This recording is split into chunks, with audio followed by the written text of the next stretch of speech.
Una de las cosas más importantes que nosotros los cristianos debemos de compartir con la gente es hacerle entender a la gente, a tus familiares. En nuestra familia también nos costó trabajo el decirles que el cristianismo no es una religión. Yo recuerdo cuando rechacé la religión que mis padres nos inculcaron. Les contaba yo ayer porque me decepcioné muchísimo de tantas cosas que descubrí, mentiras, etcétera, etcétera. Y pues me fui al otro lado, ¿verdad? Me fui al lado del ateísmo. Y cuando mi hermano me comenzó a compartir ya a los 26 años de edad que yo tenía, que él no me venía a hablar de ninguna religión, porque le dije, mira, estoy hasta acá de religiones, las he estudiado, el catolicismo, el hinduismo, el zoroastrismo, el islam, etcétera, etcétera, y ninguno de sus líderes me parece adecuado, todos son sacrificios, todos son, cada quien dice que tiene la verdad.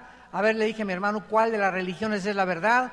Y él simplemente me dijo, mira, no te vengo a hablar de ninguna religión, te vengo a hablar de una persona. Una persona, me dice, sí, a ti te gusta y has estudiado los héroes, has estudiado los grandes conquistadores, porque yo soy adicto a la lectura desde muy niño, siempre me ha gustado mucho leer. Y actualmente por lo menos 3 libros leo al mes. Soy adicto a la lectura, es mi adicción, creo que es una buena adicción. Y cuando me habló de Jesucristo, le dije, sí, cómo no, nació en Belén, ¿verdad? Y su madre fue la Virgen María. Pero cuando él me dijo, ¿en dónde has leído acerca de Jesucristo? Yo no recuerdo jamás en la religión que teníamos que hayamos nunca abierto la Biblia. Nunca teníamos una Biblia con un candado. Y solo cuando venía un padrecito, porque a mi papá le encantaba comer con ellos, invitarlos a comer, etcétera, etcétera, él le quitaba el candado y él era el autorizado para leérnoslas. Nosotros no la podíamos leer. Bueno, todo esto fue cambiado a través del tiempo, cuando vino la revolución ecuménica y el cambio tremendo, cuando ya la Iglesia romana comenzó a permitir que se leyera la Biblia por el pueblo sin que ya tuviera el imprimatur o la autorización del Vaticano. Y pues gracias a Dios hay ahorita millones de católicos que han comenzado a leer la Biblia y han comenzado a descubrir que el cristianismo es muy diferente a como nos lo habían enseñado. Entonces comencé a leer a Cristo y descubrí que el cristianismo no son dogmas, ni ceremonias, ni liturgias, ni sacrificios. De irnos de rodillas caminando a la villa 1 kilómetro, 3 kilómetros, o no comer en 8 días o 10 días, o golpearnos con pencas de plátano o de ayute o de agave, ¿verdad?, la espalda para sangrarnos y que Dios nos mire y que tenga misericordia de nosotros. Cuando vine a la Biblia, descubrí que el cristianismo está basado en un hecho histórico y el cristianismo está basado en la resurrección de Jesucristo. Si Jesucristo no hubiera resucitado, el cristianismo no podría ser sostenido en pie, porque el cristianismo o permanece en pie o se derriba con la resurrección de Jesucristo. El hecho que este hombre, Jesús de Nazaret, haya vuelto a vivir a los 3 días, revolucionó mi vida. Hoy precisamente es el día en que a nivel internacional se celebra la resurrección de Jesucristo, porque Él volvió a vivir el primer día de la semana, que es precisamente bajo el calendario gregoriano en el que tú y yo vivimos, es el domingo. Los judíos tienen otro calendario que es el calendario lunar, que consiste en 360 días al año. Los cristianos tenemos el calendario solar, porque un papa llamado Gregorio cambió los 360 días a 365 días y desde hace aproximadamente 2000 años contamos el año con 365 días, minutos y segundos. Entonces, cuando comencé a descubrir que Jesucristo había resucitado, me comencé a interesar en su vida más profundamente. Porque aunque yo sabía, ¿verdad?, que nació en Belén, su madre fue la Virgen María, todo eso lo sabemos todos los de cualquier religión, hasta los musulmanes conocen que Jesucristo fue un hombre importantísimo, no conocen la profundidad de sus enseñanzas, ni tampoco que Él realmente haya resucitado a los 3 días. Entonces necesitamos tratar de definir qué significa creer, que eso es precisamente lo que quiero compartirles a ustedes en esta mañana. Hace algunos años, uno de los más grandes científicos alemanes, nacionalizado norteamericano, y que fue el primer astrofísico que mandó el primer cohete a la Luna en 1969. Él se llamaba Wernher von Braun, era un alemán nacionalizado norteamericano, y él tenía estudios bíblicos en la NASA. Todos los días, al entrar con sus empleados, a las 7 de la mañana, de 7 a 7 y media, él les compartía un estudio bíblico. Y escuchen las palabras de este científico que dijo en la Universidad de Harvard, en Massachusetts, antes de morir: la credulidad es virtud de gente que no piensa o razona. La incredulidad de gente que razona superficialmente. En cambio, la fe cristiana es el resultado de razonar profundamente, pero al mismo tiempo reconociendo con modestia las limitaciones de nuestro pensamiento. Y así es, efectivamente, todos los seres humanos, de alguna u otra manera, creemos en algo o en alguien, pero lo importante no es simplemente creer, sino en quién crees. Por ejemplo, ¿verdad? Mucha gente cree en los platillos voladores, en los ovnis. Otra gente cree que venimos de los animales, que se les enseña en las escuelas y en las universidades, sin que los estudiantes ni los mismos maestros hayan investigado que es imposible genética, biológica y físicamente que provengamos de los animales. Pero lo quieren creer. Otros creen en las filosofías orientales. Los Beatles, por ejemplo, que fueron el conjunto inglés musical más famoso de los 60, 70, creían que allá en los Himalayas, en la India, había una sociedad que se llamaba la Sociedad del Thule, que fue la que le enseñaron los brujos a Adolfo Hitler, y que había sacerdotes allá que podían tener una revelación extraespacial y una revelación sobrenatural del mundo invisible espiritual.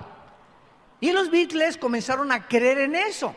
Ellos creían, ¿verdad? Y comenzaron a fumar marihuana y comenzaron a traer las drogas a Europa y al occidente, y todos sabemos, ¿verdad?, el desenlace y cómo terminó este grupo de cantantes ingleses. En el nazismo, los alemanes creyeron que Hitler era su salvador, y actualmente en casi todas las naciones, principalmente en Latinoamérica, cuando votamos por un presidente o por un gobernante, ponemos toda nuestra esperanza en él y decimos: Él es el que va a ser nuestro salvador. Él va a acabar con la pobreza, Él va a acabar con esto, con el otro, y ponemos nuestra fe en un hombre que no sabemos detrás de su ideología qué puede esconder. Otros creen, ¿verdad?, como los romanos, que los césares eran dioses y adoraban a los césares como dioses. Y últimamente, increíble pero cierto, mucha gente cree que la tierra es plana.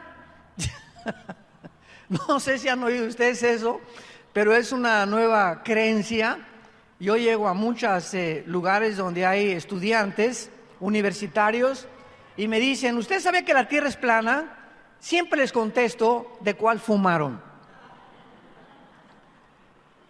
Bueno, entonces vemos nosotros, ¿verdad?, que la mayor parte de todas estas creencias, aunque sean irracionales, improbables y que carezcan del menor escrutinio en su análisis, la gente cree en ellas.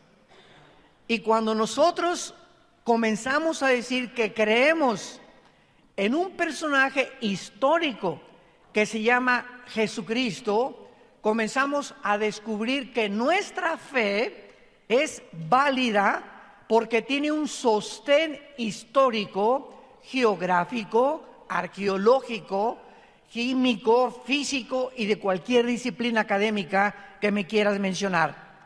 Esto solamente nos demuestra de qué forma tan tremenda y tan maravillosa podemos nosotros decir, creemos que la Biblia es verdaderamente la palabra de Dios, que fue Dios el que inspiró este libro, que son 66, un compendio de 66 libros, en un periodo de casi 1500 años, porque la Biblia se escribió en casi 1500 años, pero los 66 libros de la Biblia, escritos por más de 40 autores diferentes, en diferentes épocas de la historia, coinciden los 40 autores en el mismo pensamiento. Desde el Génesis hasta el Apocalipsis encontramos que la figura central de la Biblia es Jesucristo, el Hijo de Dios. Abran sus Biblias en el libro de los Hebreos capítulo 11 y veamos, como les anticipé, vamos a profundizar en lo que significa creer, o lo que la Biblia le llama la fe, y la grande diferencia entre tener fe y creer en cualquier otra cosa. En Hebreos capítulo 11, versículo 1, la Biblia da una definición de lo que es la fe, y dice así: es pues la fe, la certeza de lo que se espera, la convicción de lo que no se ve. Noten ustedes las dos palabras especiales que el Espíritu Santo escogió para definir la fe. La fe es una seguridad, una certeza de qué cosa, de lo que esperamos. En otras palabras, la fe está relacionada con el futuro. Estamos esperando algo que se nos dice aquí que se va a cumplir. Y esta seguridad profunda en la vida, lo vamos a ver quién nos la da. Y en segundo lugar, es una convicción de algo que no vemos. Entonces, los que quieran apuntar, la fe está relacionada con el futuro y con lo invisible. Y esto podríamos decir a primera vista, qué difícil es creer algo que no veo, porque esto es lo que se llama, ¿verdad?, dentro del pragmatismo filosófico, o los ateos siempre dicen lo siguiente: yo no creo en lo que no veo, en lo que no oigo, en lo que no gusto, en lo que mis 5 sentidos no perciben. Esto es lo que basa el ateísmo.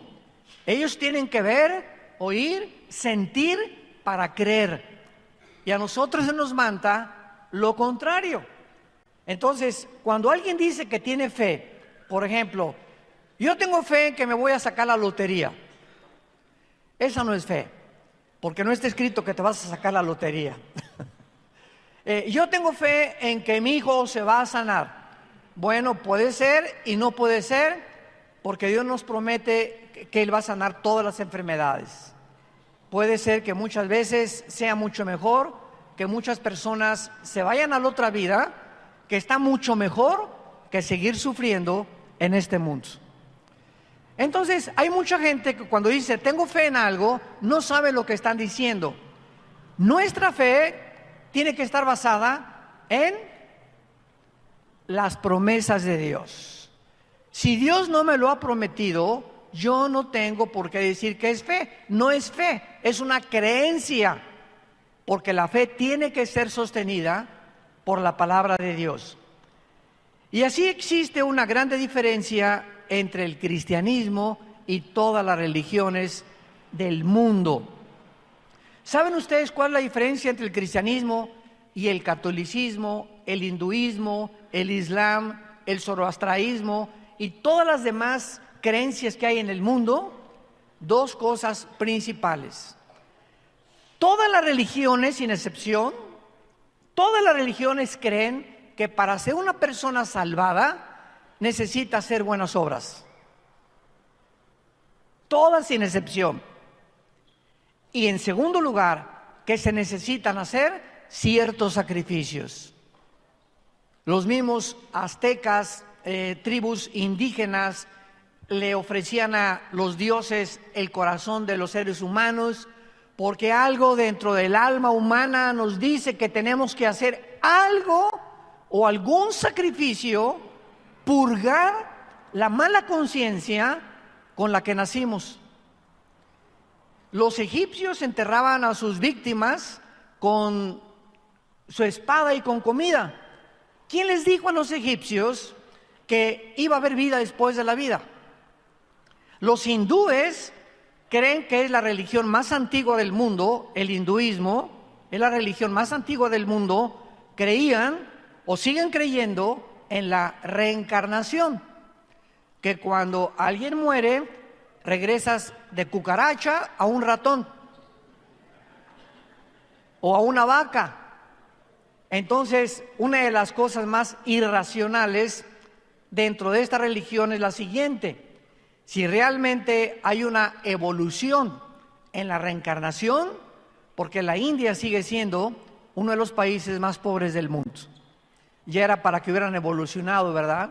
Para que hubieran progresado un poquito. Entonces, vemos nosotros a través del estudio de la historia y las religiones de qué forma siempre se insiste en hacer algo. Cuando venimos a la Biblia, encontramos un mensaje que no es humano. Nadie hubiera podido inventar el mensaje de la salvación que está en la Biblia. Este mensaje, que es diferente a todos los mensajes de todas las religiones, nos dice lo contrario, que para que tú puedas ser salvado y entrar al cielo, no necesitas hacer nada. Y esto choca inmediatamente contra el razonamiento y la teología de los religiosos. Cuando Cristo estaba en la cruz y le dijo al ladrón que borracho, parrandero, asaltante, mujeriego, violador, asesino, y dile y ponle los adjetivos que quieras a ese ladrón. Y Cristo le dice: hoy estarás conmigo en el paraíso. Y imaginémonos a los fariseos abajo: pero no se ha bautizado, nunca hizo ninguna obra buena, nunca se fue de rodillas, ni nunca se sangró las rodillas, ni la espalda se la golpeó con pencas de plátano. Le pegó a su abuelita y a su mamá, y era bien grosero y blasfemo. Ahí sí, nada más porque sí. Así ya ahorita, con todo lo que hizo, tú le dices que se va al cielo. La palabra de la cruz es locura al que se pierde. Dios lo hizo a propósito para enloquecer y confundir nuestra sabiduría. Porque de acuerdo a nuestra sabiduría, necesitamos hacer algo para que Dios nos acepte. Y si no hemos hecho algo bueno, y si no voy a la religión y no hago buenas obras, y no me pongo el miércoles de ceniza aquí, y no hago un sacrificio, o no compro un asilo de ancianos, o un lugar para los niños pobres, como los artistas de cine, pues fulano de tal construyó un asilo para los ancianos, el artista no sé qué, que ganó el Grammy, que ganó el Oscar, todo mundo ya, ¿verdad? Es un altruista, segurísimo que se iba al cielo. Al Capone, el famoso gángster de los 20s, 30s en Chicago, en diciembre se disfrazaba de Santa Claus y se ponía fuera de las iglesias disfrazado de Santa Claus regalándole dulces a los niños. Y en enero, el 1 de enero, agarraba la ametralladora y comenzaba a matar gente. Pero el hecho de que él fuera a hacer algo bueno y limpiar su conciencia, le hacía creer que por lo menos no era tan malo como él pensaba, porque se disfrazaba de Santa Claus y tenía buenas obras. Y así ha sido la historia del ser humano. Cuando venimos a la Biblia, encontramos este mensaje: tú no tienes que hacer nada más que creer.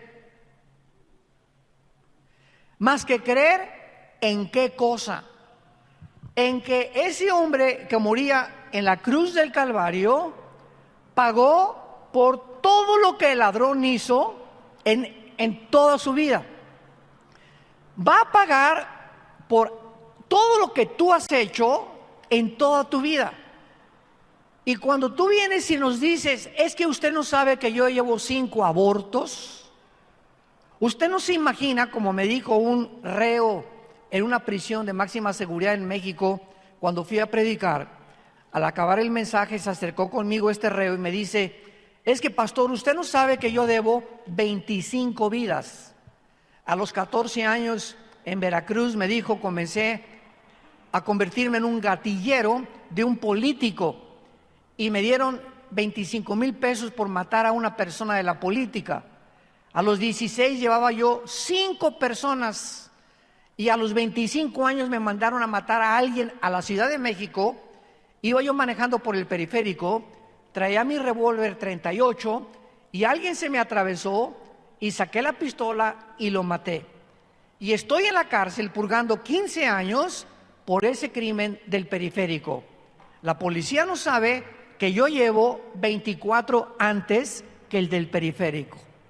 Y me preguntó: ¿usted cree que Dios me va a perdonar? Y le contesté con la Biblia: la sangre de Cristo nos limpia de toda maldad.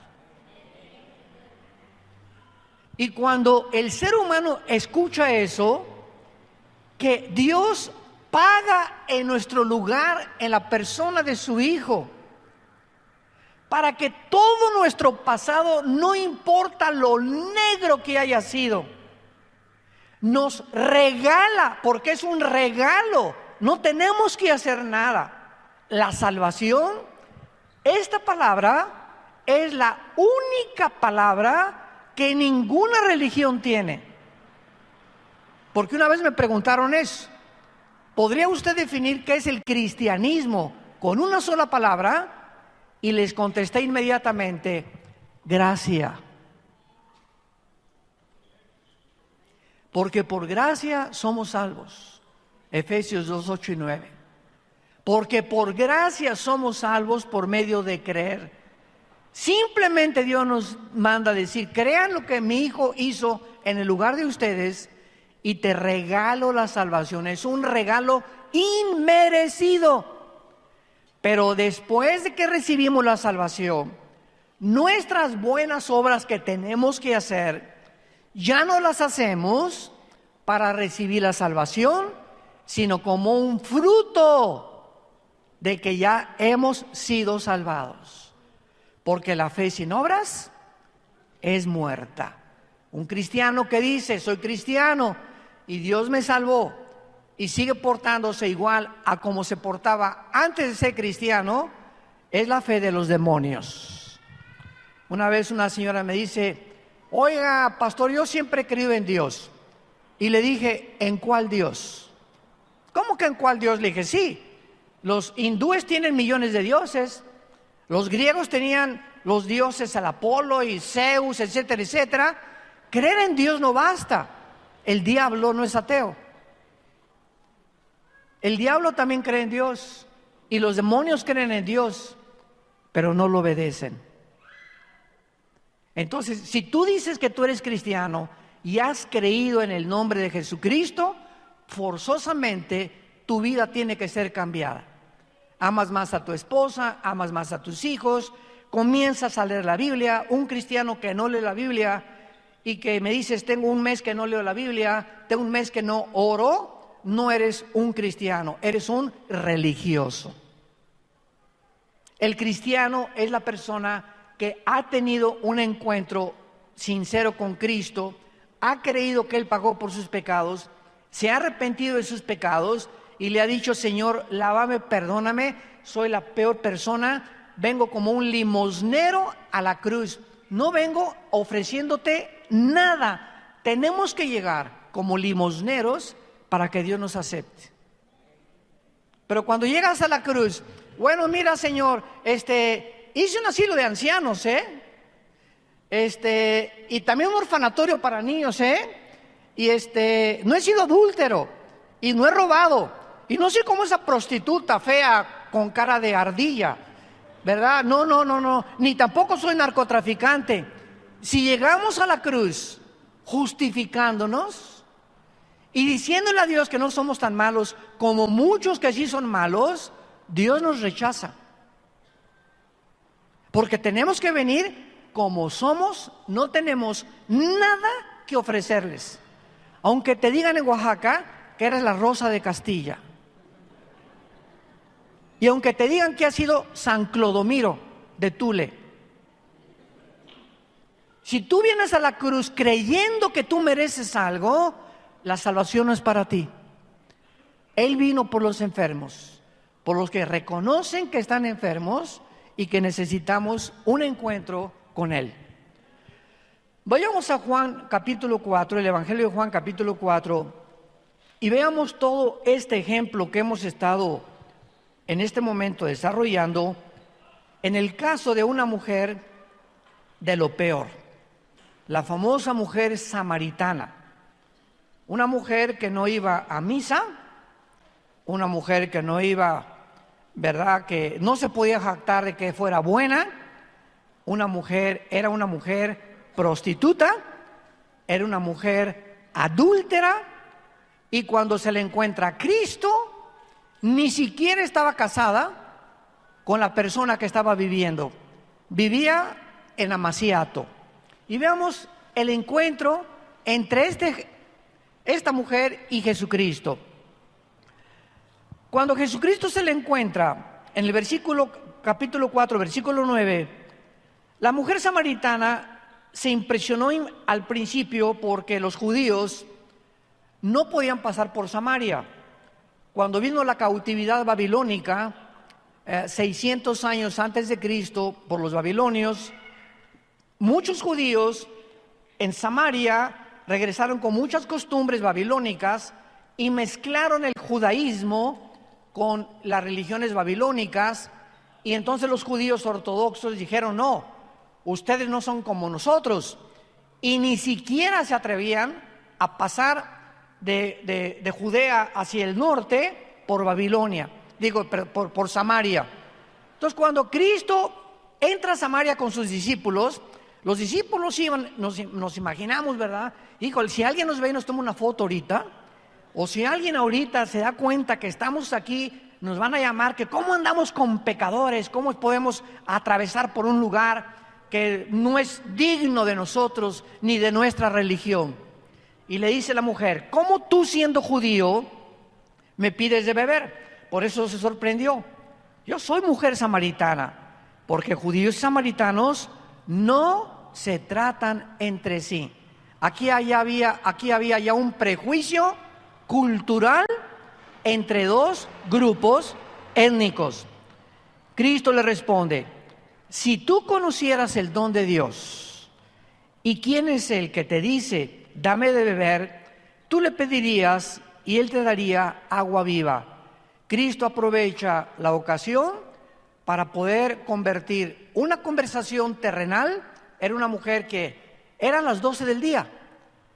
Y en esta hora, a las 12 del día, era cuando más sol calentaba. Y podemos entender por qué esta mujer, prostituta, mujer adúltera, ¿verdad?, como tú quieras, a las 12 del día iba a sacar agua, porque las mujeres que no eran como ella, las mujeres decentes, iban temprano antes que saliera el sol. Entonces, para que nadie la viera, casi las prostitutas y las mujeres muy inmorales, a las 12 del día iban, cuando estaba el sol tremendo, sobre sus rostros para sacar agua sin que nadie las viera. Y esta hora en la que Cristo se encuentra con ella, estaba programada por su Padre. Dios programó que Cristo pasara exactamente, no a las 8 de la mañana, no a las 9 de la mañana, sino a las 12 del día. ¿Cómo lo sabemos? Lo dice el versículo 4. Y le era necesario pasar por Samaria. Era algo obligatorio. Cristo tenía una cita. Todo su calendario se lo arregló el Padre a Cristo. Todo lo que hizo Cristo en los 3 años y medio que Él desarrolló era un calendario, una agenda, no de Él, porque Él no vino a hacer su voluntad. El Padre le decía, sana a ese y a ese no lo sanes. Sácale a los demonios a este y a este déjaselos. Hace esto y aquello. No hacía nada. Cristo no operaba en su propio poder, sino en el poder del Padre y del Espíritu Santo. Entonces estaba completamente arreglada esta cita para la enseñanza que nos va a dar el Espíritu Santo. Bueno, entonces más adelante, el versículo 13, Cristo le dice a la mujer, cualquiera que beba esta agua, o sea, la que ella estaba sacando del pozo, volverá a tener sed. Mas el que bebiere del agua que yo le daré, no tendrá sed jamás, sino que el agua que yo le daré, seréle una fuente de agua que salte para vida eterna. Es lógico que esta pobre mujer no entendió ni papa lo que Jesús le estaba diciendo. ¿De qué agua me estás diciendo? ¿De cuál vida eterna? La mujer le dijo, Señor, dame esa agua para que yo no tenga sed. Tal vez dijo, él trae un cantarito por ahí de alguna agua escondida que nadie conoce, mágica, y ella creyó que estaba hablando así de alguna cosa que él podía darle, y todavía desde la perspectiva terrenal. Jesús le dijo, ve, llama a tu marido y ven acá. Cuando Jesús le dice, llama a tu marido, Jesús sabía que no estaba casada. Vean ustedes la misericordia de Dios con los pecadores. Llama a tu marido. La mujer le respondió, no tengo marido. Jesús lo sabía, pero se lo dijo a propósito. Y Jesús le dijo, bien has dicho, no tengo marido. Porque le dice Jesucristo, 5 maridos lleva la chulis.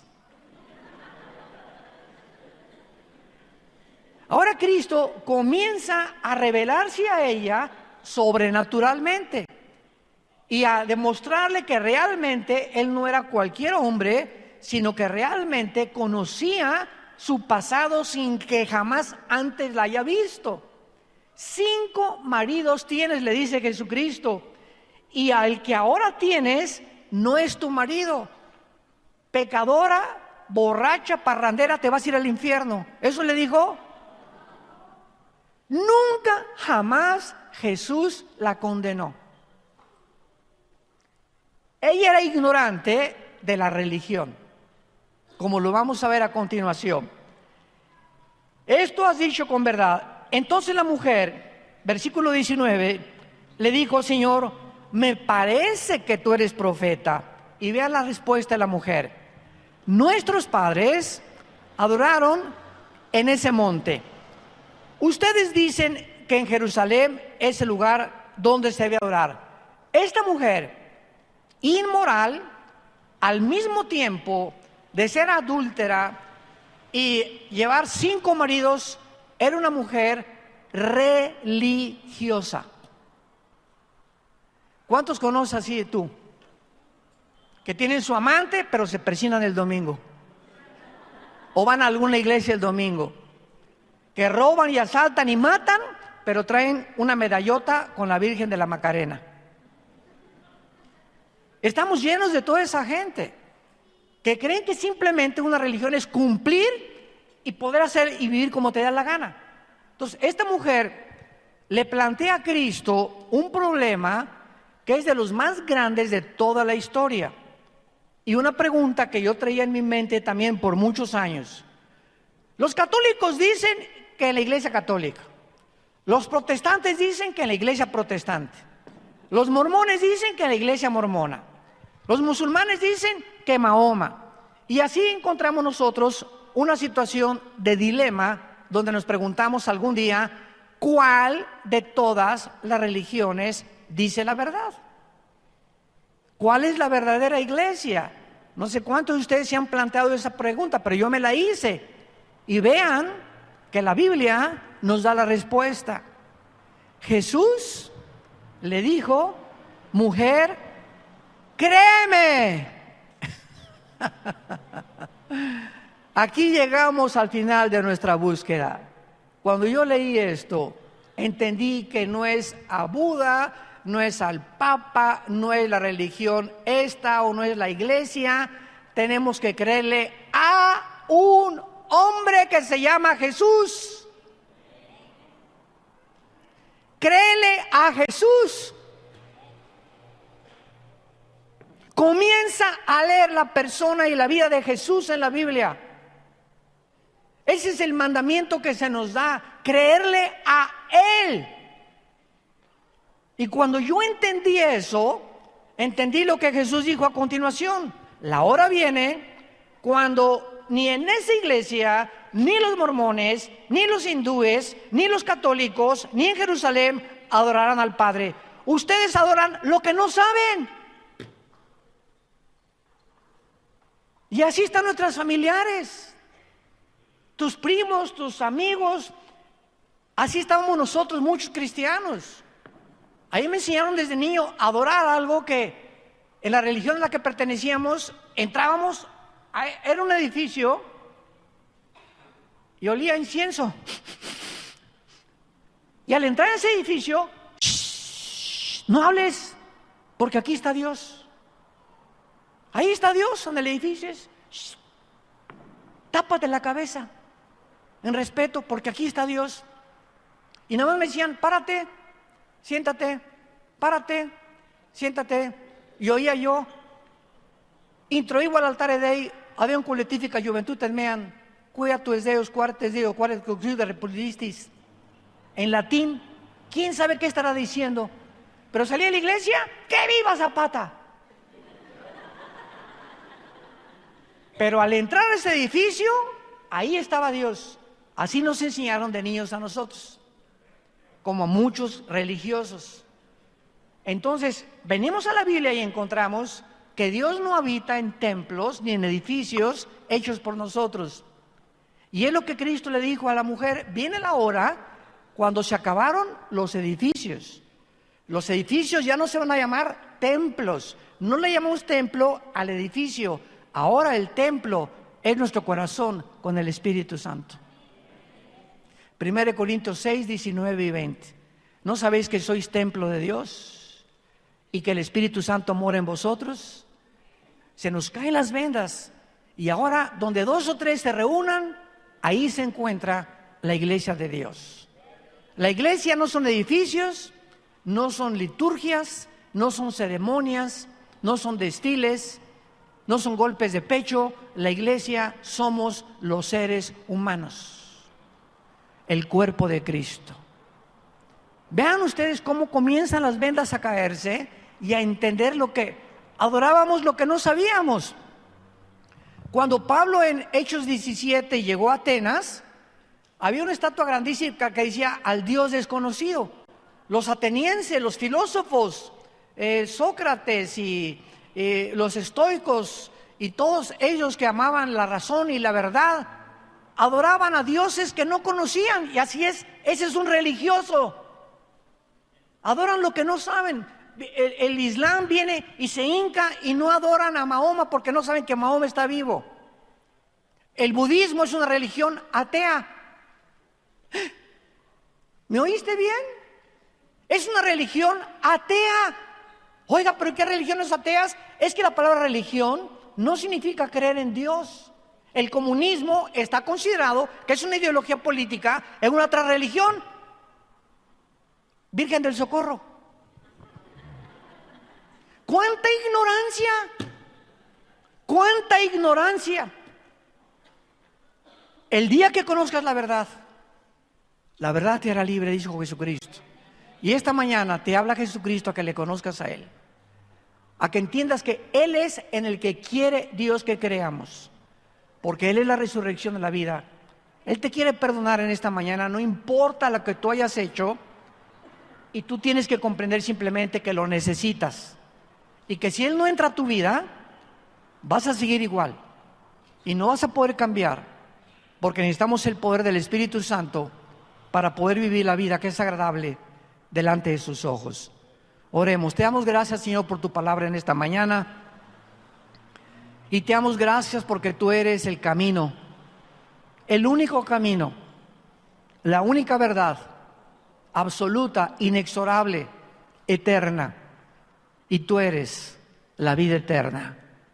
Has venido y has entrado en nuestra vida, en la persona de tu Espíritu, para darnos la eternidad, para que cuando muramos, muramos en paz, sabiendo que vamos a ser trasladados a un mundo mucho mejor, donde tú podrás secar nuestras lágrimas y donde todos nuestros sufrimientos, angustias y problemas que en esta vida atravesamos no van a ser comparables con la gloria que en nosotros se va a manifestar.